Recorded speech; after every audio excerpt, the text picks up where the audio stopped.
Magandang araw mga klase. Ngayong araw, ating tatalakayin ang tinatawag na reflektibong sanaysay.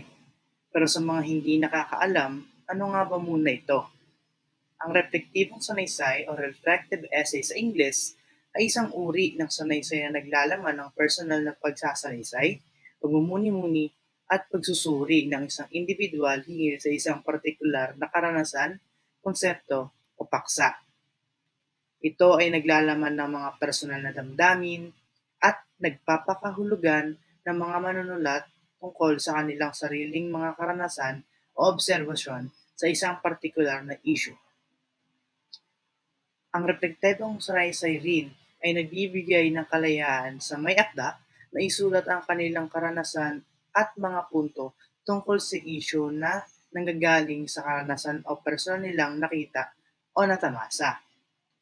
Karaniwang naglalaman ang repektibong sanaysay ng mga personal na obserbasyon, pagtutoo sa sarili, at mga pagninilay-nilay sa mga pangyayari, karanasan, o konsepto na kanilang naranasan sa komunidad o sa personal mismo nilang karanasan.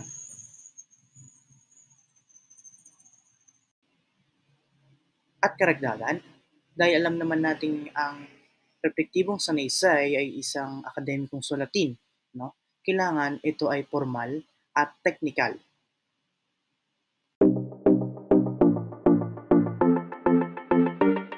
Gaya ng nasabi kanina, ang kahalagahan nito ay upang ipahayag ang damdamin at opinyon ng isang tao. Ito ay nagbibigay ng pagkakataon sa kanya na maipahayag ang kanyang mga karanasan at pananaw sa isang particular na paksa o pangyayari. Sa pamamagitan nito, maaari niyang maipakita ng malinaw at organisado ang kanyang mga saloobin sa iba. Simpleng pagpapahayag ng ideya ang layunin, kundi ang pag-unawa sa proseso ng pag-iisip ng isang tao. Ito ay nangangahulugang ang pagbibigay diin ay hindi lamang sa mismong nilalaman ng isinulat, kundi pati na rin sa mga proseso at pag-iisip na nagdala sa pagbuo ng mga ideyang iyon. Sa pamamagitan ng pagsulat, ang manunulat ay naglalantad ng kanyang mga saloobin, pag-iisip at damdamin, at sa pag-aaral ng sariling pagsusulat, nagkaroon siya ng mas malalim, at sa mga pangyayari sa paligid. Ito ay isang proseso ng self-discovery at pagpapalakas ng kakayahan sa pagsusuri at pag-unawa sa sariling pag-iisip. Sa pamamagitan ng pagpapahayag ng mga personal na karanasan, damdamin at pananaw, nagkakaroon ng isang tao ng pagkakataon na masuri at pagnilayan ng kanyang sarili sa loobin. Ito ang nagre-resulta sa mas malalim na pag-unawa sa sarili at sa mga pagbabago na maaaring maganap sa kanyang pananaw at sa pag-iisip. Ngayon naman, ating tatalakayin ang katangian ng isang reflektibong sanaysay. Ito ay subjektibo at personal dahil ito ay karaniwan naglalaman ng personal o karanasan, pananaw o opinyon ng manunulat. Ang isang reflektibong sanaysay ay hindi lamang paglalarawan o pagsasalaysay lamang ng isang karanasan.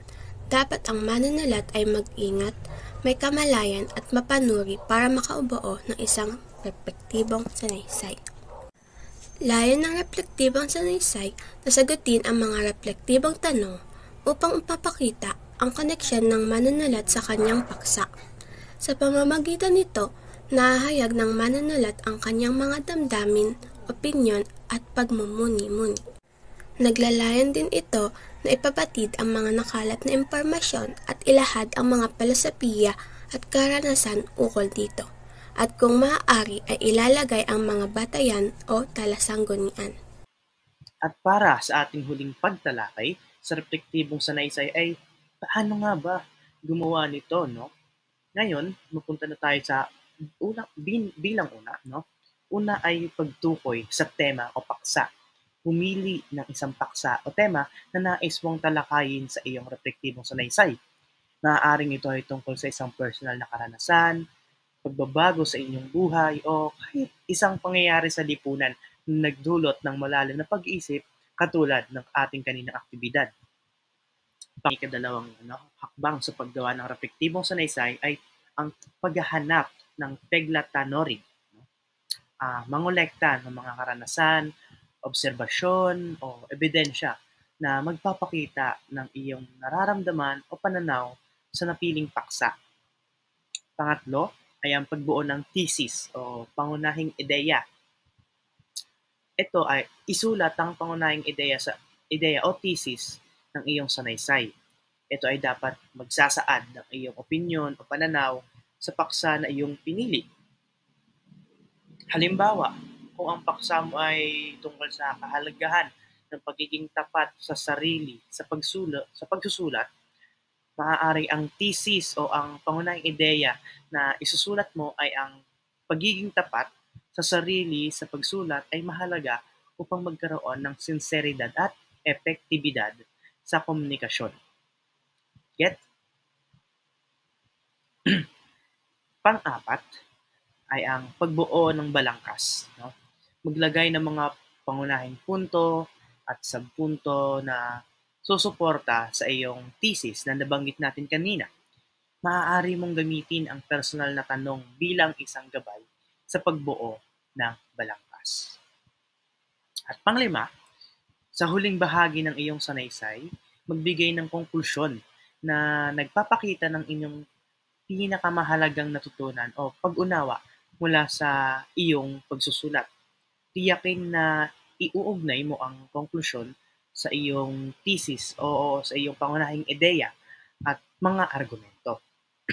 At panghuli, no, ay ang sa pagtatapos, tanungin ng iyong sarili kung paano maapektuhan ng iyong sanaysay ang mga mambabasa. Ito ay magbibigay daan sa iyo upang masuri ang epekto ng iyong mga saloobin at ideya sa ibang tao o sa ibang mambabasa.